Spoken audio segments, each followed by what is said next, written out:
Hello chess fans, this is Rick from Chess to Impress with something new. I've been mostly covering game positions or games or viewers' games in my videos.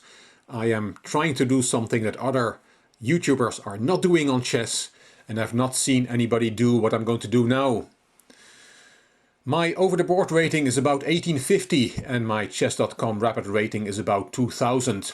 And if your rating is lower than that, then this video might be for you. What I'm going to do is solve a few puzzles on chess.com. All good things come in threes, so I'm going to solve 3 puzzles.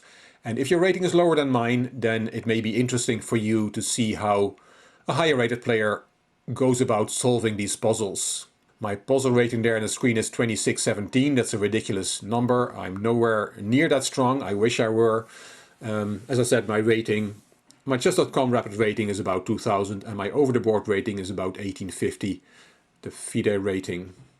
I've never done this video before. As I said, I've never seen it on YouTube either, so I'd be very interested to see what you think of this. Let's get into it. Let's have a look at this position. We're looking at it from the white side, so we have 2 very far advanced pawns on f6 and g5. And that must be the solution. We must win this position and it must be those pawns. We have no other material left. But our king is very far away. That is a bit of a problem. Black has just played bishop c5 and he has a passed pawn of his own. That pawn is well controlled by our king. But how do we win this? I think we should push the pawns. Moving the king does not make much sense. We cannot really get the king up to help the pawns unless we collect the c pawn first. But my first instinct is to try and push those pawns. Those 2 pawns should be stronger than a bishop because black's king is also far away. I think the general rule is 2 pawns on the 6th rank can beat a rook, so we should definitely be able to beat a bishop. But which pawn to push first, g6 or f7, and does it make a difference? I'm sure it makes a difference because otherwise this would not be a puzzle. Let's play we push f7. Then the bishop can come to f8 and is covering the f8 and g7 squares. So the bishop then stops both pawns, and that's not what we want. From that point of view, a bishop is stronger than a rook because it can stop the pawns on the dark squares. So now I'm thinking about g6 because then I'm threatening g7 and the g8 square cannot be defended by the bishop. That is the drawback of a bishop. It can only cover 1 color square. So I think I'm just playing g6, g7 and g8 and I don't really see what black can do against that. He can play bishop d4, but then I play g7 anyway. He can take on f6, but then the pawn is already on g8 and is a new queen. So I'm pushing g6. The computer likes my suggestion. And now, of course, I have to be careful. Let's not push f7 because then there's bishop g7 stopping the pawns. I have to keep pushing the g pawn. And now I should queen, and that should be the solution of this puzzle, and it is. And I gained another 5 points. Let's go to the next position. And this is definitely not an endgame. A board full of pieces, and we're on the black side this time. I always start by doing a body count. We see queen and both rooks and 3 minor pieces. Black has the 2 bishops, white has the 2 knights, and all the pawns are still on the board. It's really an opening position, probably coming from an e4, e5 opening, looking at this. I'm immediately looking at a move like bishop g4. I'd like to pin my opponent's pieces, and that is already a problem for white. If I play bishop g4, the knight on f3 is attacked twice by that bishop that I just played there and by my black queen. And it's only defended by white's queen. And the bishop on c4 would love to go to e2 to break the pin and protect the knight again, but that is not a legal move. It cannot jump over its own pawn. And really the only way to protect the knight is by playing king g2. But then I have knight d4 attacking that knight again for a 3rd time, and it cannot be defended a 3rd time. Now we just have to think about what is the proper order to play these moves in. Should I play knight d4 first or bishop g4 first? Or I think that's quite clear. If I play knight d4 first, that knight on f3 is attacked twice, but it's not pinned. It can just take my knight on d4, and white is out of trouble. Now I should play bishop g4 first. King g2 only move. The knight cannot play because it's pinned. I just take the queen on d1 if the knight plays. And then knight d4. The knight is pinned. The knight is attacked 3 times. Only defended twice, and there's no way it can be defended again. I don't see anything else, any other candidate moves. It really has to be about that knight on f3. I hope I'm right. Let's play the move. Computer likes it, and it plays knight d5. I did not look at that move. That's attacking, counter-attacking my queen. And that is a good move. I don't have time to take on f3 with the bishop, because then he takes on f6 with check. But yeah, I see it now. It's a nice counter-attack on the queen, but it doesn't do anything about the knight on f3 being attacked twice. So I should take the knight on f3 with the queen and not with the bishop. That saves my queen, it wins a piece, and that knight on d5 cannot do any more damage. Knight e7 check is not a threat or anything like that. So I should take with the queen on f3, and that should be the solution to the puzzle. Black has won a piece. Queen takes, and I recapture with my bishop, and I've won a piece, and the computer says it's correct. Let's go to the third and last one. And this is an endgame position again. White has a rook and 2 knights versus the queen and 2 pawns. And both kings are on the first rank. I don't think white can win this position with normal means. I feel we have to win that queen. If we win the queen before the pawns become dangerous, then we will be able to stop those pawns, and we should have enough material left. We have to make sure we don't lose our rook. So swapping the rook for the queen would not be good, because then we're left with 2 knights. And with 2 knights you cannot checkmate the opponent's king. 2 knights versus king and pawn is a win in some situations, but I'm sure that that's not what this puzzle is about. That would take things much too far. So it's winning the queen, or it's maybe checkmate. Although the black king has so many squares, it will be very difficult to checkmate that black king. So what to do? I can start with, we always start looking at forcing moves, and a forcing move is a check. So rook b1 check is a possibility. And I said that the black king has lots of squares, but after rook b1 check, the black king only has the f2 square. The d2 and e2 are covered by white knights. So rook b1 check, king f2. The king and queen are not in forking distance, so I can't look at any forks yet. So what to do after rook b1, king f2? I would love to get that king to f3, and then knight e5 would be a fork winning the queen and winning the game. That's the only fork available. How do I get that king to f3? So rook b1 check, king f2. And if I play rook b2 check, the king just goes back.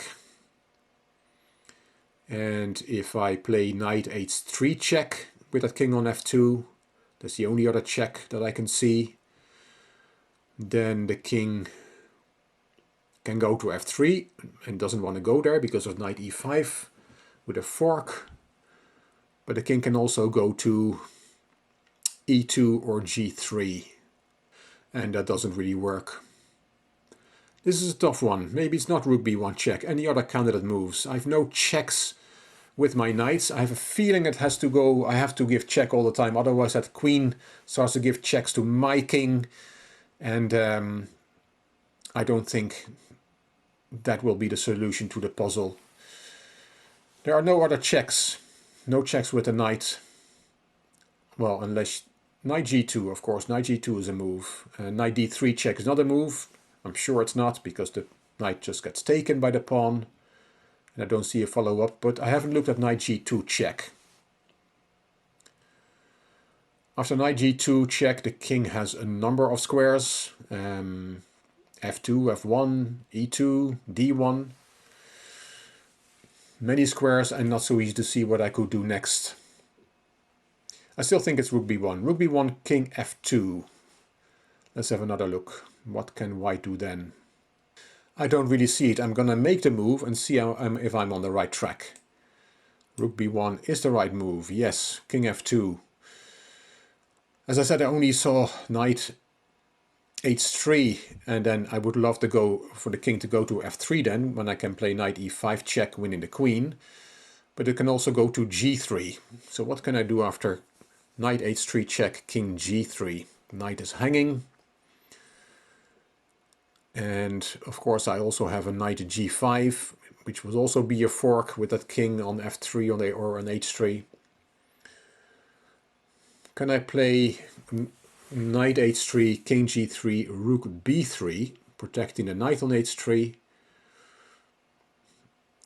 And the king then cannot go to g4 because there's also a fork with knight e5, but the king can go to h4.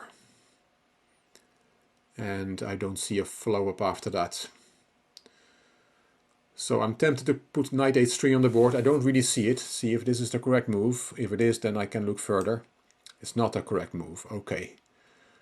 So I'm going to retry the puzzle. King f2, it's not knight h3, so I don't have to worry about that one any longer. It's really the only check apart from rook b2, and after rook b2 he just goes back to the first rank, or he goes to g3 anyway. Knight d3 cannot be the move, because he takes with the pawn. I don't see it. Rook f1 is ridiculous, he just takes it and there's no follow-up. The king move is out of the question. Let's try again. Rook b2 check, king g3, rook g2 check, king h4, rook h2 check. It doesn't lead to anything. Rook b2 check, king g3, knight e2 check. No. The king will go to the h-file and I won't get my fork. Starting with knight e5. What about knight e5 now? Nah, that's just a queen check. And I might even get checkmated, but I don't want to calculate that. So I have to keep checking him. Let's try rook b2. I really don't see it. That's the right move. Okay, king g3. There must be something here. My knight is hanging, but if the knight is not really hanging, because if the king takes it, there will be rook f2 with a skewer. Of course, he can take it with the queen, so the knight is hanging on f4. Rook g2 check, then he cannot take with the king, because then there's rook f2. So rook g2 check, the only square is h4. And then what? Then maybe knight g6. Check. Can go to h3 or to h5. Don't think I'll get him then either. I'm going to put rook g2 on the board. And king h4. But I don't see it yet. Ah, I see it now.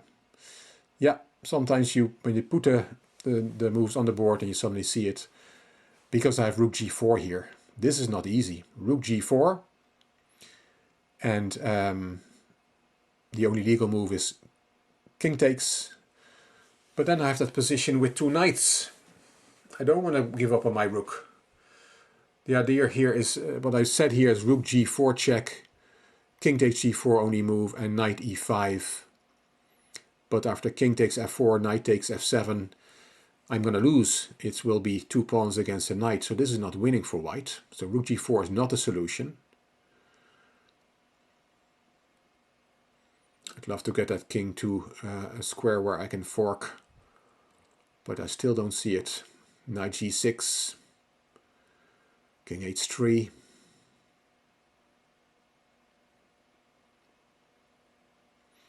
Is it a silent move like knight e5, attacking the queen, and he has no checks?